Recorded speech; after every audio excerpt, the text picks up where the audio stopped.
Hey there, this is David Bauer. I'm going to take you into Ableton Live and show you how to import and use MultiTracks stems. I'm using the song You Are Life by Hillsong, and I got these stems from my friends at PraiseCharts. And wherever you get your stems from, I'm going to show you how easy it is to use live. So let's go ahead and open up Ableton Live. And I already have a template that I've built. It has a few MIDI tracks over here and then some audio channels. You may have a completely empty template, or if you use live for the very first time, it may look something like this with a fewer amount of tracks, but that doesn't matter. This is the session view. We're not going to work in session view. So if you hit your tab key, that will transition you back over to the arrangement view. So let's look at arrangement view. A couple things we want to do first of all is go into your preferences, and in the audio tab, depending on your audio interface that you're using, take advantage of multiple channels of output that you can use. In this case, I have a Motu 828. It allows me to output 8 different analog outputs. So I just wanted to enable those first 8 that are listed here. Your audio interface may be a little bit different, so go by whatever your interface allows you to do. And another really important feature here, and I kind of found this out the hard way, is make sure Record, Warp, Launch in that tab. Turn off Auto Warp Long Samples. You'll thank me later because it will just minimize any confusion about any of the audio tracks being time stretched. Okay, so now we have our blank template.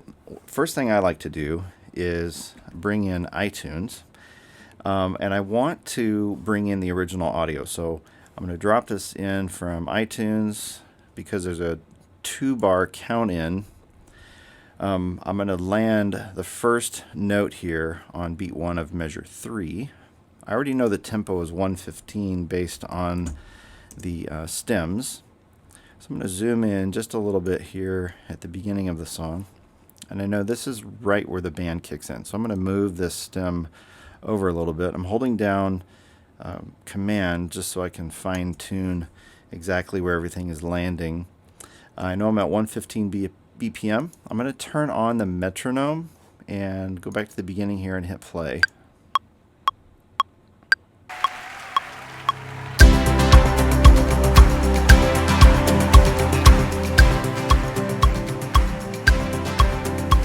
Okay, so it sounds like everything is at the right tempo there. So next thing I want to do is go get the stems. So I know my stems are in a folder here on my desktop, and all I need to do is grab all of these, and I'm going to drag and drop these over on the first track here, so on track 1. And if I let go right now, everything would just be in one continuous line. So I want to hold down Command, and everything will land vertically, which is helpful. That way everything populates in the right way. I'm going to turn off the automation function for now. Because I already have lanes created for the click and cues, I'm going to move mine up into those 2 lanes right here. And let's zoom out all the way. And I can change these 2 to be the same color as my click and cues tracks up here. So now I've got click and cues, and I can expand these out so you can see that the waveforms are there. And then the tracks here on the bottom, I'll just bring these together. Okay, so let's rename the tracks. I'm going to click here on the first one, and to get to the titling, I hit Command R. Okay, so now I can start typing in AC guitar. Hit Tab to go to the next one. This will be bass, drums, EG1, EG2. There's some effects, pad, perk, piano, and synth. Okay, so now I have all the tracks with the stems labeled. I can get rid of all these extra tracks that I have in there, just some of the songs I use quite a bit more content. I can just hit delete once I highlight those. Okay, so there we are. Everything's in there. Now, I may want to automate the actual tempo. So I'm going to turn off the metronome. And let's go ahead and play this right where it is so you can hear the mix with all the stems. Now you're going to hear the demo in there too a little bit. I'll take the demo out. So those are just the backing stems. I'll bring the demo back.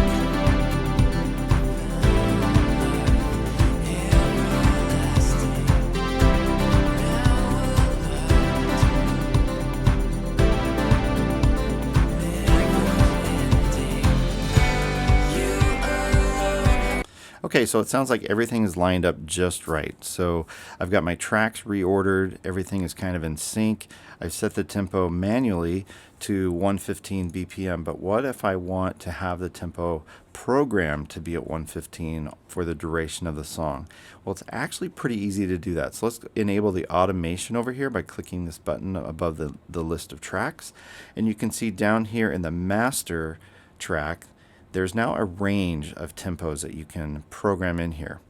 Because this line is dotted, it does not represent anything that's specific. So in order to make it exactly what you want, I'm going to click on that top value, and then I'm going to type in 115. Now this is a range, so your tempo, if you write anything in here, so if I hold down the B, you can write tempo values in here, okay? But what I want to do is I want to make sure everything through the duration of the song is 115. So I'm going to hold down that B again, and I'm going to write, just hold that, the pencil. You may not see it in the video, but if you're using Ableton Live, it will actually form a pencil when you do that. So now I've written in the tempo of 115. So if you go back up to the tempo value, you can see it has a red dot. That means there's automation enabled. That means it's locked down. As long as those stems all play together, they're always going to be at 115 BPM. Okay, so to take advantage of the MultiTracks, we obviously want to put click and cues to another output. We don't want that going through the same output. So for example, I may want my click and cues to be sent out on my number 8 audio output. Well, over here in the tracks, you can click on external out, and this will reveal those same outputs that we set in the preferences. So you can see the 4 pairs of 1 through 8 and then each individual mono channel. So in this case, I want click to go out the number 8 mono channel. I'll do the same thing here on cues. Now you can do a bunch of these at the same time as well. For example, and I'll go ahead and expand these by hitting holding down Option, clicking. That just expands everything. We can close these for now. So let's say I wanted all the guitar stems to go out my 3 and 4. Well, everything right now is going out the master, which by default is our 1 and 2 output. So let's highlight master, or the acoustic guitar, electric 1 and electric 2. And I can go to the first one here, and I can do, external out. And then we want to go to 3 and 4. So you notice acoustic guitar is now going to be going out 3 and 4. Same way with EG1 and EG2. I'm going to undo that just because we're in demo mode and I want you to hear everything so that you can know what's going on with that. And let's see, on this one, let's just go ahead and go back to master on both of these. But that's how you would set your outputs. Okay, one last thing.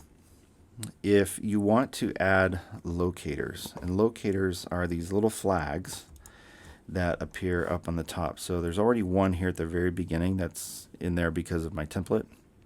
But I may want to land locators at certain points in the song that I can use for navigation. And I can also program buttons to bounce between these locators. So I know the first one here, I'm going to right mouse click up here in this area which is called the scrub area. I'm going to right mouse click right there and click add locator.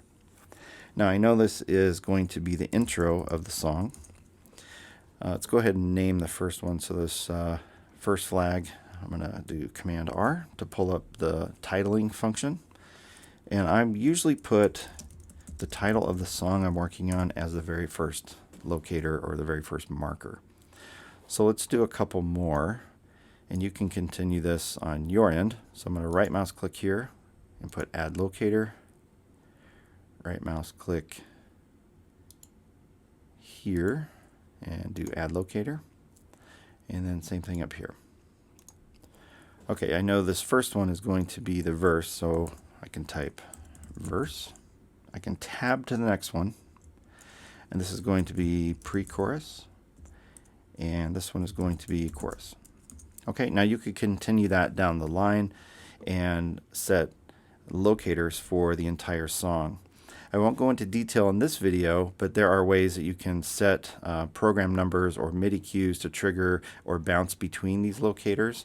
I have it set up on my computer that if I wanted to bounce between locators, I can just use the arrow keys or whatever form of key commands I want to set to bounce between these, which is nice for rehearsal, because if I want to start at a certain point of the song, let's say I wanted to start right at the chorus, I can bounce to the chorus and hit go, and I'm right on the chorus. So I could continue that down the line. So that's the quickest way to get up and running with MultiTracks inside Ableton Live. If you have more questions or would like to see more videos that get a little bit deeper in the software, feel free to check out my website at davidbauercreative.com and check out my blog page. Feel free to contact me at david@davidbauercreative.com as well. And please check out my friends at PraiseCharts.com for all kinds of great resources for worship ministry and your worship band.